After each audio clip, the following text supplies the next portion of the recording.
Good afternoon, everybody. You're on Radio Ubuntu, radio in the time of Corona. So as of this week, we are starting our conversations on Corona or Coronaversations, and we'll be discussing the different aspects of the Corona crisis. As we know, we are all experiencing this, we're all going through this. The coronavirus crisis has various different dimensions. It has impacts on our daily life. It has broader repercussions, economic and political repercussions. And in this series, we'll be discussing these different impacts. So today we'll be starting our series with discussing a broad question, and we will be discussing Corona crisis and the future of the world order. Today I have with me my dear guest, Associate Professor Yonca Özdemir from the METU North Cyprus campus. Hello, Yonca. Thanks for joining us. Thanks for coming to our program. Okay, so before we start, I want to quickly introduce my guest, and then we will start our discussion. My guest, as I said, is an associate professor. She holds a PhD from the University of Pittsburgh, and she specialized in international political economy and comparative political economy. So actually, Yonca, both of us, we are academics, we are working on political economy, and these days I find it very interesting because it has to do, all with our kind of key research interests. And so let me first of all ask you this question, because we decided to name this debate as Corona crisis and the future of the global order. What does the Corona crisis have to do with the global system that we are living in? What is the link? Well, there are a lot of links. First of all, as you know, we are in a globalized era. So we are seeing globalization in many aspects of our lives, primarily maybe economy, but also culturally, politically. And I see, such a crisis also as an outcome of globalization in many aspects. But primarily, the way the disease spreads to the world is a indicator of how intense is globalization, because this disease, as you know, first emerged in one area of China. Then it didn't stop in China. It spread to several other places in China, from China to other neighboring Asian countries. Then it began to spread all over the world by mainly following trade and tourism routes, because it was carried to the main economic centers of the world very easily through air flights. So that's why I'm saying this is a crisis of globalization in a way, because it spreads thanks to globalization in such a fast manner. But it also tells us many things about the flaws of the system that we are living today. We are living in a globalized world, as I already said, but it is also because of globalization, we have been living in an era of weakened nation states. In the past, nation states had more grasp over the economies and the societies, but this has changed through global era. We are very much integrated, and mainly economics, but also in many social and political respect as well. Then we are living in a neoliberal capitalist system, which is part of this globalized system. And what does that mean? Has also a lot to do with this crisis, because as you know, neoliberalization meant, for instance, privatization of the public services, public enterprises. That also includes health system, health institutions. So in many countries, over 20, 30 years, health systems, public health systems especially, have been weakened because they were either privatized or the funding for them decreased. So, when this, health crisis started, states had more weakened public health institutions. So that was one of the problems related to all countries, almost all countries faced. Another issue is related to labor. People, because with neoliberalization again, labor markets became also more flexible. That meant a lot of job insecurity. Already, I mean, people had lost their, job security, which they used to have in the past.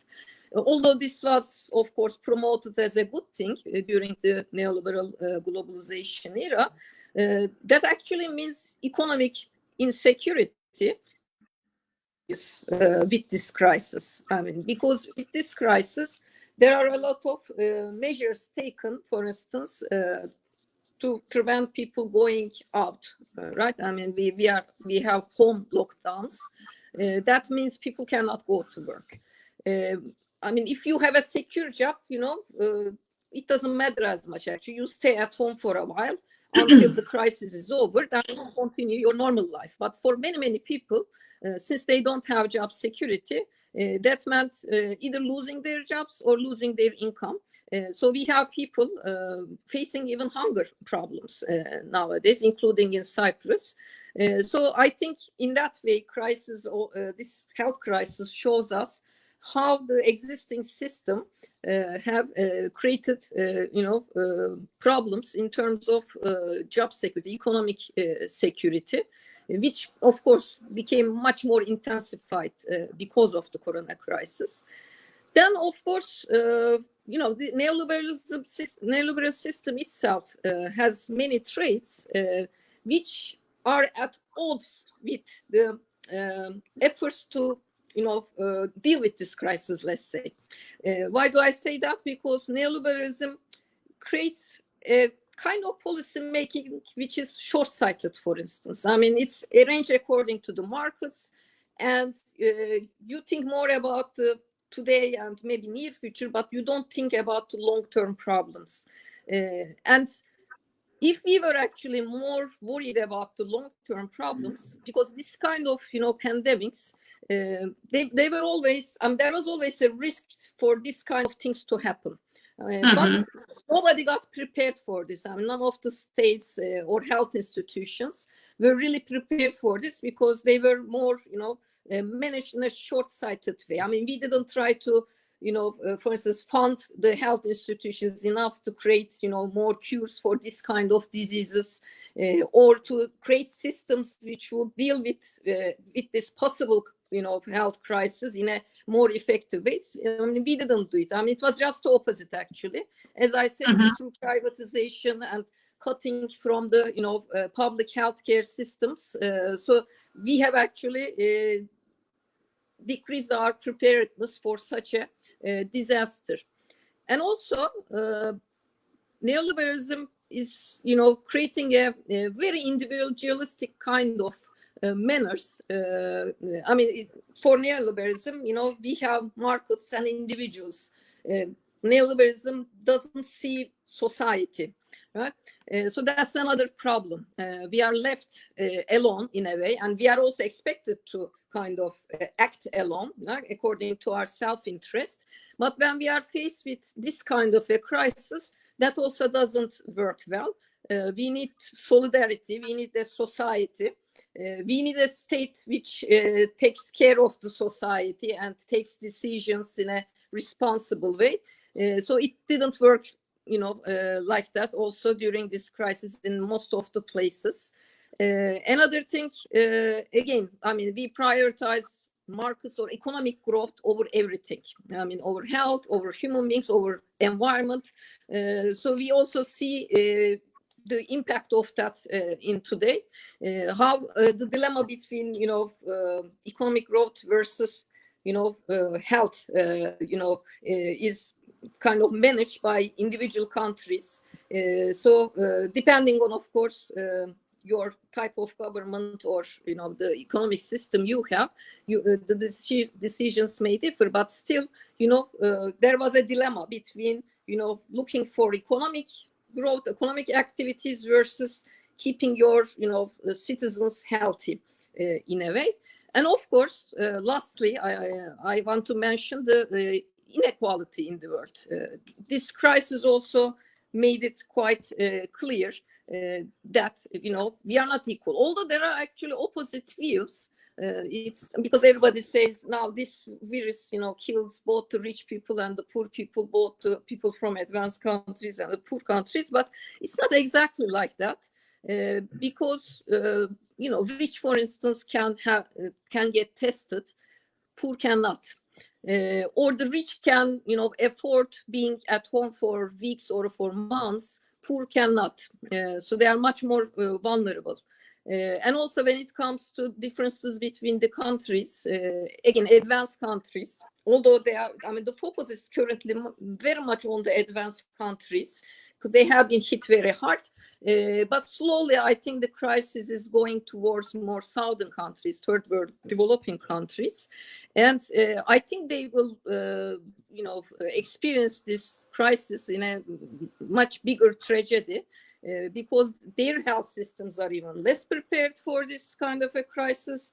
They don't have the, capital or wealth necessary, to deal with, such a big crisis. So the crisis over there barely begun right now, but it will probably intensify in the coming days, and we will see a disastrous situation, which will make it again obvious that we live in a world which is highly unequal. Okay, thank you. And the second question I wanted to raise was really related to this thing that you have mentioned. I mean, we know that different countries have been dealing with this crisis in different ways. There's a graph, actually, maybe we could see the graph. The thing is, like, for example, when we look at the latest figures, I think it's around 100 and, yes, we can see it here. It's more than 147,000 people, almost 148,000 people who died. But when we look at different countries, for example, now we will see that in terms of the deaths, the number of people that died, United States is at the top, then comes Italy, then comes Spain, and then comes France. So essentially what we're seeing here is, like, even though in some countries number of cases have been found, when you look at the number of people who died, it's not so bad. For example, Germany is doing quite good. When you look at the number of cases that are confirmed and the number of cases that died, in comparison to cases like Italy, for example, it's doing much better. So what explains this? Is it only a matter of capacity? We know that Germany has a strong capacity in terms of testing. It managed to test many people, and we also know that Germany also has a stronger health system. But what you're saying, of course, has affected all the countries. I mean, the most significant thing that this crisis tells us about capitalism is that because the state is retreating, the health sector is underfunded, and that therefore there is not enough capacity. There are not enough capacity in the intensive care. In the intensive care or beds and those kind of things. So, but beyond this, what really explains these differences in the reactions of the countries? Why do we see these differences? In United States is at the top of the list right now in terms of the number of people who died, and then comes like Italy, Spain, France. Why so many differences? Okay. I think there are at least three factors which make a difference. One is the political system, whether it's a democratic system or an authoritarian system. I will elaborate on that a little bit later. Another factor is the economic system. How did the state take neoliberalism? How far did the state take neoliberalism, especially in terms of health system? A third factor, I think, is the development level of the countries. So if I start with the first one, whether a country is democratic or authoritarian. I know a lot of organizations like this collect information about the number of people who have been tested, number of people who have come up positive and number of fatalities, etc., etc. However, how reliable those data are, I think it's not very certain. I mean, data coming from certain countries can be very reliable, but today when I also looked to these numbers, I was puzzled to see that, for instance, in the United States, there are more cases now than China. I would ask the question, how reliable is the data coming from China, for instance? Is it possible, really, the number of people who got infected in China is really less than United States? So there is the difference between being an authoritarian and a democratic country. I believe most of the data coming from democratic countries are reliable, but I have high doubts about data coming from countries like China, Russia, Iran, and Turkey.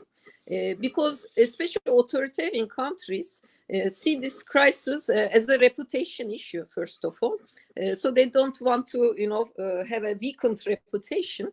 So that they tend to hide the real numbers. And that's what China did also at the very beginning of the crisis. I read that, yeah. So they, although the virus came out, they hid that information. The people who tried to reveal that information, the doctors, were penalized for doing so. And it was much later the world started to notice this virus.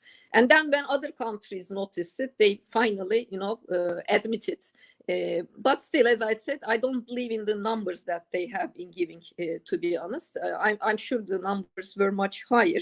So hiding information is a very typical behavior for authoritarian governments. Suppressing press. I mean, if the press is not free, we cannot be sure of really the number of cases and fatalities. So this is one thing. I mean, those data, it may say some things, but it may be really also manipulative as well. But there are, of course, certain differences in terms of the strategies that the countries are following. The Germany example, for instance, they make a lot of tests. So some countries took that kind of a path. Germany, South Korea also did that, extensive testing. Then for the ones who come up positive, they trace with whom they contacted. So they test them too and quarantine them effectively. So it looks like this is the best working strategy. So test as much as you can and then trace the contacts of these people and quarantine them effectively, and also lockdowns, in order to keep everything under control. So, that seems to be working in most of the places, but not many countries have taken that path. So it differs from, country to country.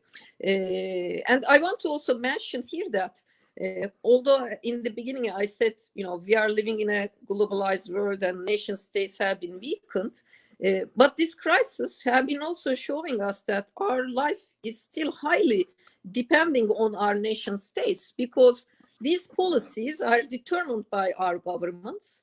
So whatever they do have, complete, effect on our lives. Right? I mean, if our government chooses to, ban us going out, for instance, we stay at home.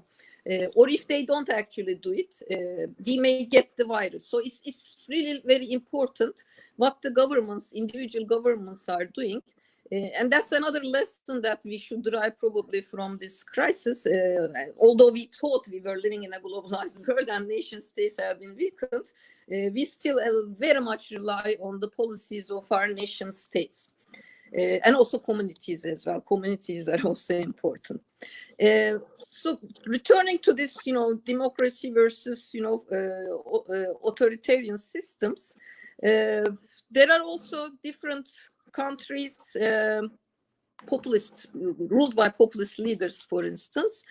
Especially in those countries, the reactions have been quite late to this crisis. There was a simple denial at the beginning. I mean, it was like that also in the UK, for instance. Then their own prime minister got infected. Until he got infected, actually, he didn't really take this issue very seriously. and also the prince got infected. Then we had a similar situation for the United States until a state official from Brazil shook hands with Trump, and then he came up, positive. Trump was also like, this is not something serious, Then he began to take it more seriously. Similar situation in Turkey in the beginning. No, this is a hoax. Don't believe in that. But then, when it becomes serious, there is a late response to the crisis. Another typical attitude of the populist governments, especially in the developing world, is the denial of science.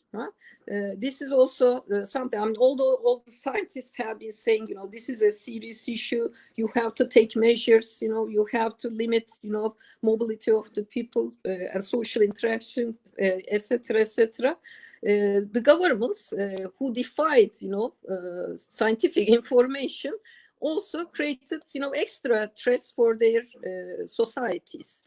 This is also an interesting lesson that we can, derive from this crisis. So democracy and authoritarianism or populism, the regime types really made a difference in this crisis, and it is continuing to make a difference.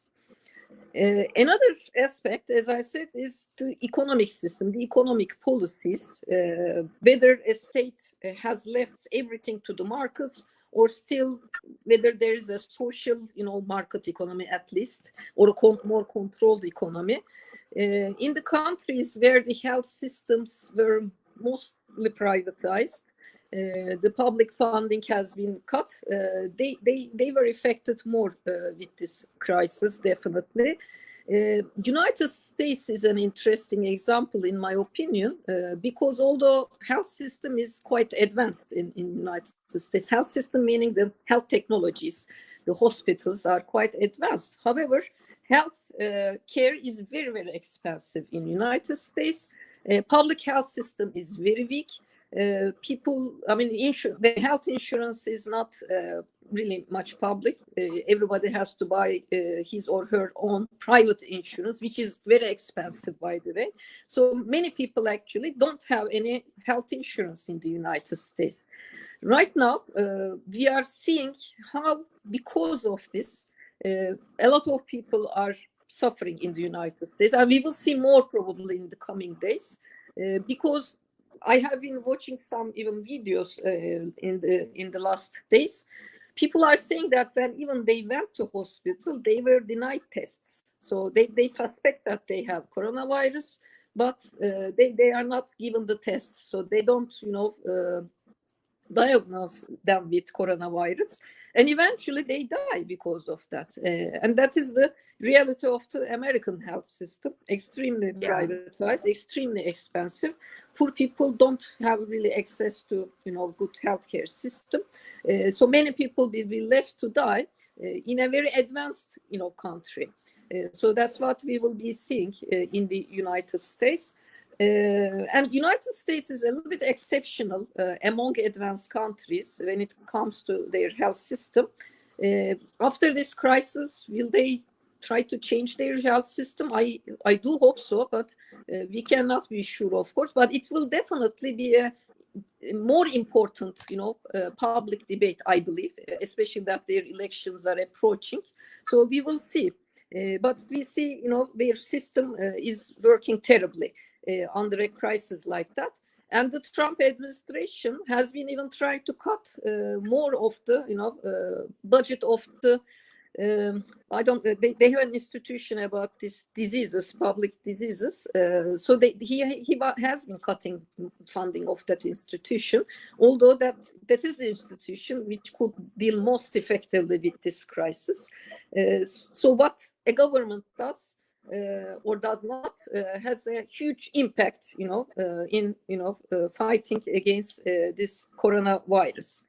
And another thing, again, UK. A lot of British people also complain that their health system has been deteriorating because of the cut budgets and decreasing number of health workers. So they also, I think, are seeing the outcome of these policies during this crisis. Inequality, again, I mean, poor people have less access to adequate health care compared to rich people. So if you are talking about a very unequal society, so those societies are experiencing this crisis in a deeper, more unequal way, let's say. Then the third factor, as I said, is the development level of a country. As I said, most of the news are focused on the advanced countries at the moment. However, I have begun to see or hear news coming from Latin America and Africa lately. And those countries have even more unequal, economic systems or social systems, plus their healthcare systems are even weaker, and they don't have as much welfare or capital, to deal with this crisis. I mean, advanced countries are even expected to see, disastrous, impact of this crisis over their economies, but still, they are at a certain advancement level, so sure they will pass through this crisis somehow. But for Africa, I mean, even under normal conditions, people having difficulty in accessing healthcare, or in poor sections of the Latin American societies, I think it will become a real human tragedy that we will be seeing in the coming months. So that really scares me. Because countries need fiscal and monetary space to deal with this crisis effectively, and its outcomes will be long-term, not even short-term. Obviously, poor countries don't have that capacity. So we'll see. But again, I mean, this crisis required a preparedness, which none of the countries almost had. A little bit Eastern Asian countries seem to be more prepared, like China, Korea, Taiwan, Vietnam even, for the reason that they experienced SARS before. So they had a previous experience, so they knew what to do. I mean, they more rapidly closed the borders and took precautions. But for the rest of the world, including the most advanced countries, societies, the governments were not very, prepared. It also requires good coordination, good planning, and then effective, implementation of the measures. Those things are also not easy, especially if we are talking about weak states. Then it's difficult to coordinate things, plan things properly and effectively also implement the measures.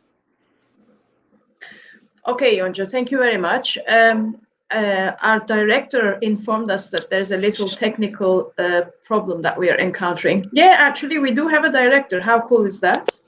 So we're going to be giving a short break, but please don't go anywhere, people. We are continuing our debate after the break.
Okay, I think we are starting now. Are we? Yes. Yonca.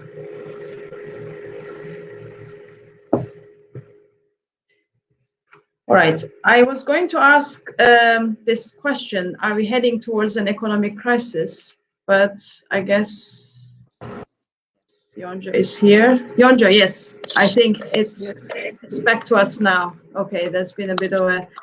All right. So we were continuing our discussion, and the other question I wanted to ask you was: are we heading towards another economic crisis? Because there's a lot of things that is being said about this, and I want to kind of ask this question by taking a look at what has happened.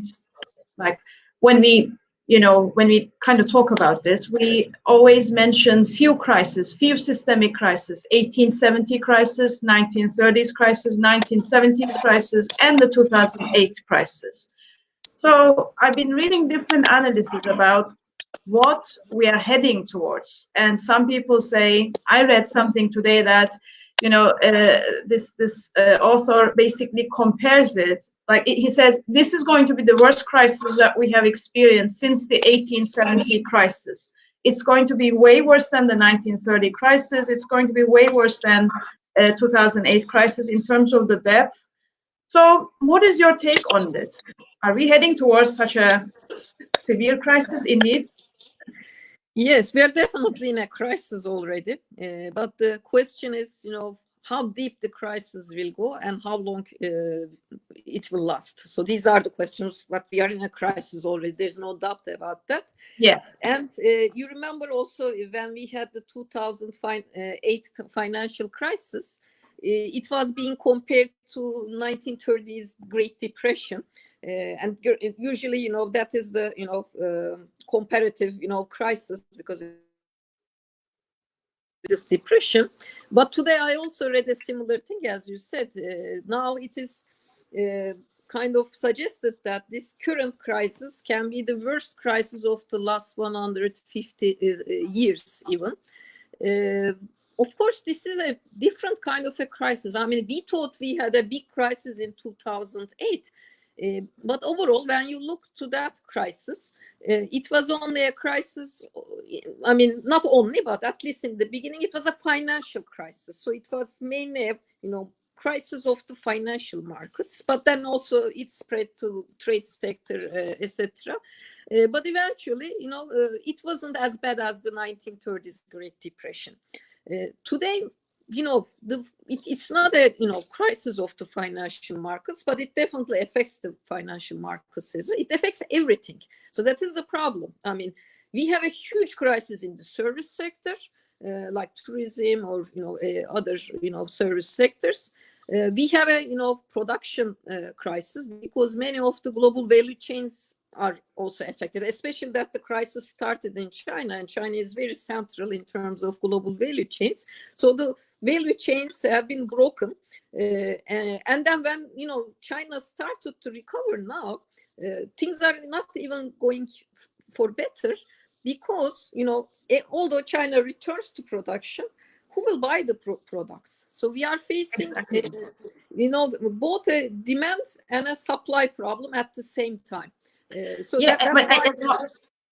as long as US and European Union countries keep on experiencing this crisis, I mean, China would be continue to be facing this problem, because it keeps on exporting to these countries. So it can't get out of this crisis on its own. So it's going to affect China as well, definitely. Yeah, it will be an overproduction crisis, and it continues to produce things. And its main market is United States. Currently, United States is in a terrible situation. So trade is down, investments are definitely down, and then of course probably the impact which will have most social effects is the unemployment problem. So more and more people are becoming unemployed. And the crisis, a health crisis, became a market failure, almost complete market failure. None of the markets are working fine right now.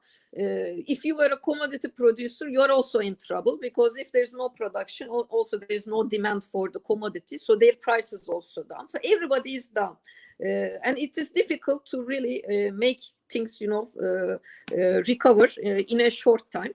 And employment, as I said, is particularly important, because that means livelihood. I mean, if people don't have employment, and if the economies don't recover, there won't be, an increase in the employment rates. So that will lead to, hunger and poverty in many parts of the world, including the advanced countries, by the way, because in the United States, I was looking at the data, so millions and millions of people are applying for unemployment benefits. And in the United States, job security is very, very low. Worker turnover rate is very high, even under normal conditions. So I can imagine, how many people are losing their jobs, especially service sector is that large, and this crisis primarily affects the, service sector.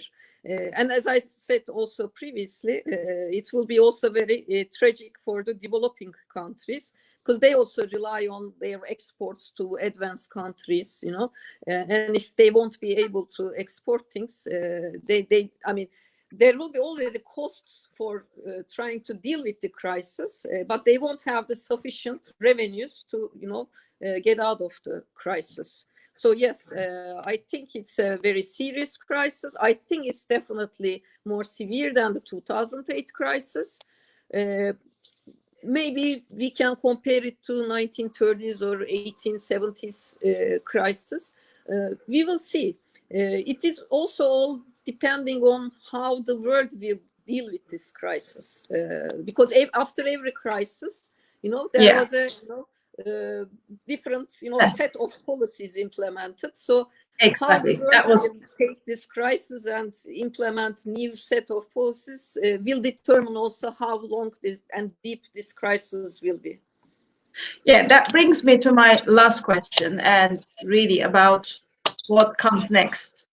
Now, do you expect to see a transformation? Will we see neoliberal globalization evolving into something else? I mean, we talked about the crisis, like 1930s crisis. We know that some crises led to very significant shifts in the global order. For example, after 1930s, we have seen many countries implemented protectionist policies, including Britain, including the US, including the other countries. 1970s crisis was very significant because it kind of opened the door to neoliberal globalization. There was this transition from embedded liberalism to neoliberalism. And then 2008 crisis, not much of a change. I mean, it was, apart from some cosmetic changes, we have seen neoliberalism continued despite all the problems that it included, like financialization and everything.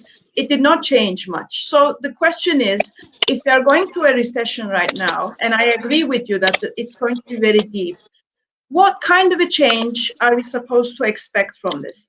But I was looking at the different articles produced on this, and I want to kind of mention a few things, and then I want to ask you what you think about these. I'll start with Zizek. Zizek wrote this article, and he says, coronavirus is a blow to capitalism and could lead to reinvention of communism. But he says, I'm not talking about old-style communism here. He's essentially talking about some global organization that can regulate economy. He says, we have to make sure that global economy is not at the mercy of the market anymore, because it's very destructive. And he says, basically, a radical change is needed. So essentially, he's talking about this organization to regulate economy. And also, he's talking about giving more executive powers to the World Health Organization.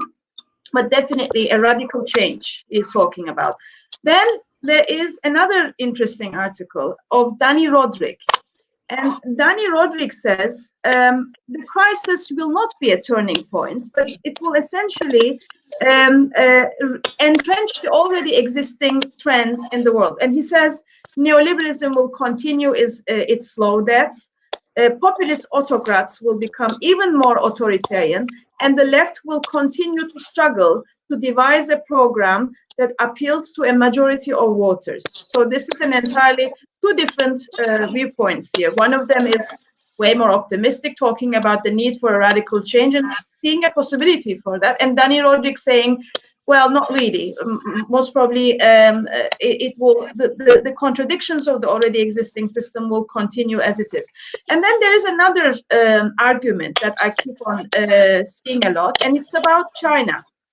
And as China appeared to contain the coronavirus much more successfully in comparison to the United States, some people were saying that this is going to mark a geopolitical reordering that would leave China as the victor. So can we talk about, I don't know, China becoming the new hegemon?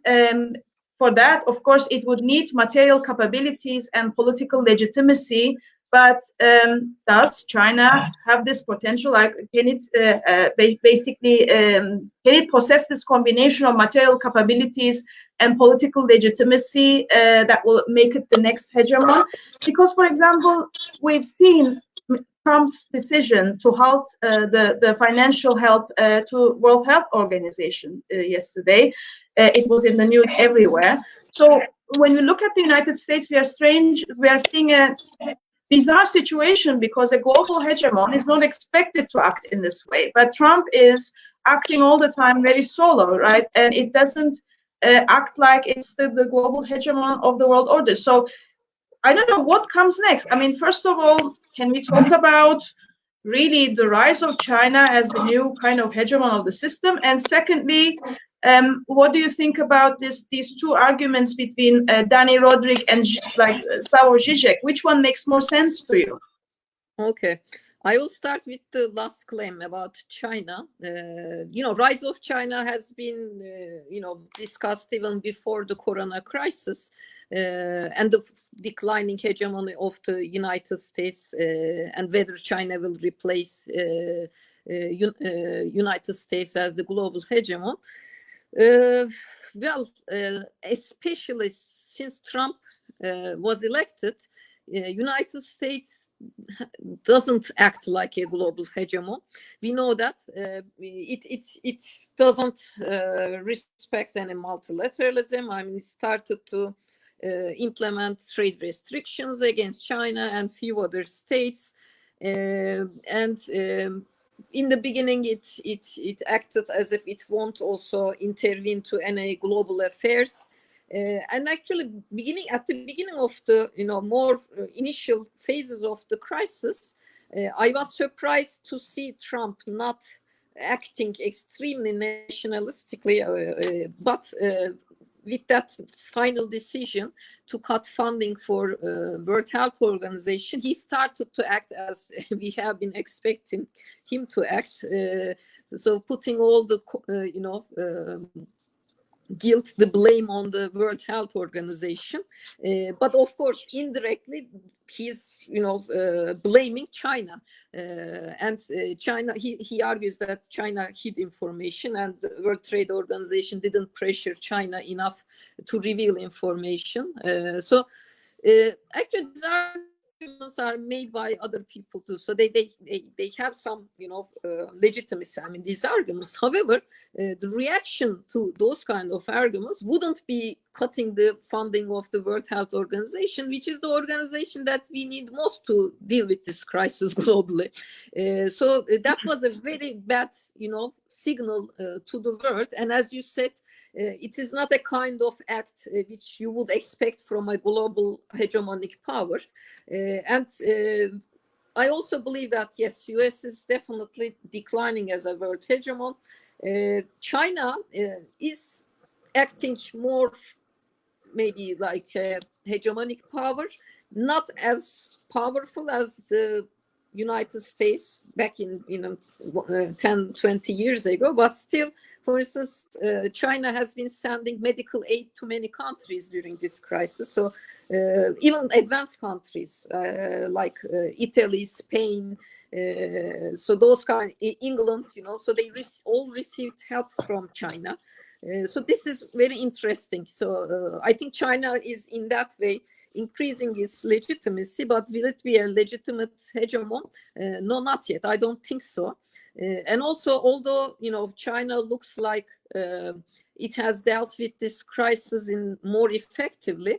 As I said in the beginning, when the crisis first emerged in China, it made a lot of mistakes for being an authoritarian, very closed political system, which actually made this problem bigger for the whole world. I mean, if China didn't hid the information at the beginning, we wouldn't be maybe facing this as a global problem today. So it's a mixed situation. I mean, yes, US is declining and China is rising, but we won't have again a unipolar kind of a situation, I think, for a while. We don't know what we will be facing actually in the coming years. We are in a transition period completely. So we'll see what happens. So that will be my answer to the China situation. But there is also the danger that if China is gaining more legitimacy, political legitimacy especially, what kind of a signal is that, to the whole world? I mean, and about, liberalism, political liberalism, because China is obviously a very authoritarian state. And, if the crisis deepens, there will be, increasing doubts about Western liberalism and its effectiveness in crisis time. So that will be very threatened, I think, for the political developments of the world. When it comes to what will happen in terms of the economic system, whether we will have a more humanitarian, humanistic or social capitalism, or even socialism, as Zizek says, or whether we will be having actually worsening, trends. Actually, the thing that both Zizek and Rodrik have in common, the idea, I think, is that neoliberalism doesn't work anymore. So it was obvious also before this crisis, by the way. But I think with the policy, with certain policies, it was in coma, but we were trying to keep neoliberalism alive in a way. Okay, but the rise of populism, for instance, was an indicator that neoliberalism was declining, dying, but we are not sure what will replace neoliberalism. Now, with this new crisis, that of neoliberalism will be faster, I think. So I agree with Rodrik in that. But what will replace the neoliberal capitalism is still uncertain. But I don't want to be as pessimistic as Rodrik. I mean, he has, of course, some right points. But I have to also, when I think historically, always the big changes come with big crises. So the big crises bring huge social changes, and unless you have a really huge crisis, societies don't change themselves radically. So that we saw, for instance, during the Great Depression, right? I mean, with the Great Depression, Keynesian, more social democratic kind of capitalism was invented, and it was prevalent for at least 30 years. And then when it got into crisis, then we had the emergence of neoliberalism. But we have to look at, so what wasn't working in the system. So the new system should be respond to those problems. So if I think in that way, so if there were certain things which were not working during neoliberalism, and obviously, one thing which obviously didn't work with this crisis became more obvious is the privatization of the health systems, for instance. So if that is a problem which became more obvious with this crisis, I wouldn't expect, more privatization. So there would be something which would provide a more maybe universal healthcare and more public involvement in the health sector at least. So that is my expectation. But does it mean it will be a more social democratic kind of a system or a state capitalism? That's also another option. I mean, like Chinese, Russian type of thing. So both of them have more state involvement in the economy, but one is democratic, the other is undemocratic. So in that way, I'm not sure in which way the world will go towards. I think some countries will go towards more democratic way. The others may go more authoritarian way. But if we believe in the progressive nature of humanity, eventually I think the good way will be chosen, if not sooner, at least later. That's my expectation, at least, because some of the things that this crisis taught us is that cooperation is important. For instance, and cooperation, solidarity. And we are not talking about the cooperation of the citizens of the same country only, but also, global cooperation, global solidarity I'm talking about. So solidarity among the classes, the different classes, poor and the rich, and also the poor countries versus rich countries. So if we don't have this, we can die all together. I mean, that is the end of the story. So I think this crisis is kind of showing us that we are all in the same boat. So we have to work together. So if some countries will drive a lesson like, we have to close ourselves and we should not be open to the world, politically we should not cooperate with other states. We should be just focused on our own citizens, and we should be nationalistic. I mean, it would be a wrong way to go, because it won't save us from such crisis, obviously. So in my opinion, the correct response should involve international social solidarity. My expectations are a bit more positive, but will it come immediately? Probably not. As Dani Rodrik said, in some countries, we are seeing that they are becoming more of themselves, as he described it. Like when we look to Hungary, for instance, they had a populist leader, but that leader, with the crisis, now he's more authoritarian. I mean, he completely dissolved the parliament. He delayed the elections. Now we can say there's a dictatorship in Hungary. Same thing going on in Philippines. So we have this kind of a trend there. But if you look to United States, for instance, if Trump administration is so incapable of controlling this thing, and he's trying to actually divert the attention to World Health Organization, but it was his government's actually inability and ignorance about this issue, which is now creating that disaster in the US. And it's a free country, so people will talk about those things, and I don't think it will be a nice situation during the elections for him. So for me, in the United States, for instance, populism will go down. This is my opinion. Turkey is an interesting example too. So Turkey hasn't become more populist with this crisis. So there is a silence almost. That is also interesting. So different countries will go in different ways. But as I said, one thing is certain. I mean, that neoliberalism has not been working well. I mean, it first brought a financial crisis. Then when a health crisis came, it was very ineffective in dealing with this crisis. And it will probably turn into more human tragedy in the world. And if unemployment will also continue to increase, as I mentioned, poverty will increase. And if those problems persist, that would create, a lot of questions about the legitimacy of the existing system. So existing systems in different countries are different. I always argue as a political scientist, if there is a crisis in a country, the legitimacy of the existing order will be questioned, and the unrest, or if it's a democratic country, a democratic change would happen in those places.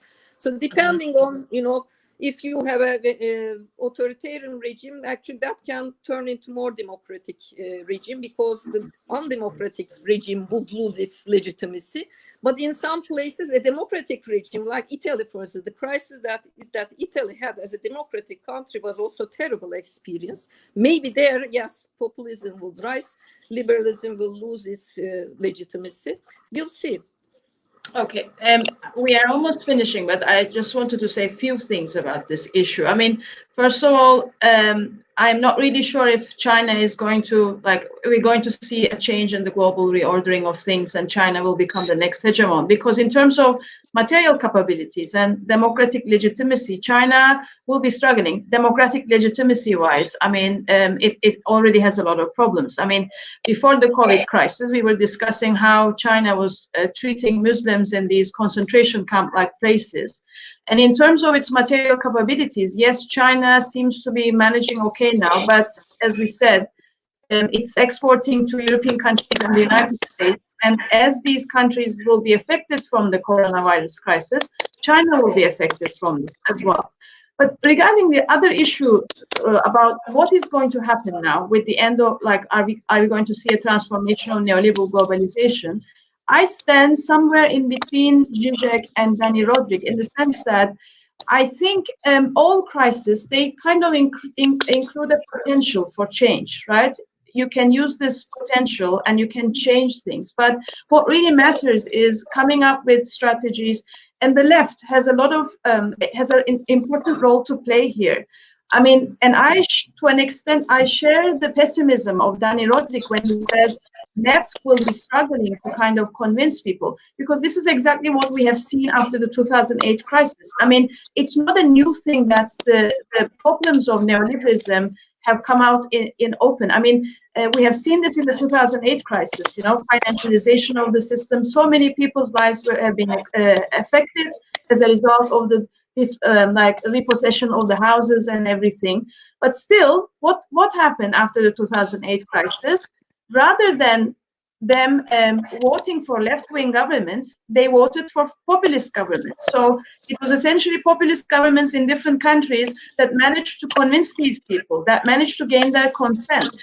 So in that sense, yes, there is a possibility for change, but this change is not going to become automatic, because at the end of the day, it's a matter of, you know, some groups, left-wing groups, coming out and coming up with tangible strategies, convincing people why neoliberalism does not work.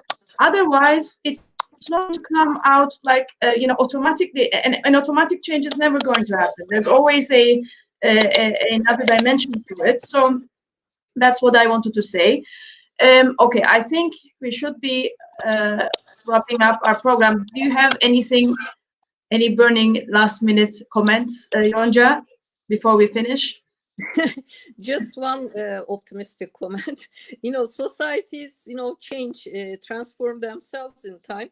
So with the difficulties, especially with crisis situations, there's more possibility, as you also said, to transform themselves for better. So let's hope that this crisis transforms our world for something better. That's my final word. Thank you very much. I really share that sentiment, whatever. So we have come to the end of our Coronaversations, and we will continue this. We will continue our conversations next week as well. I'll be here at 3 o'clock with another guest of mine. Thanks for listening to us, and see you next week. Bye-bye.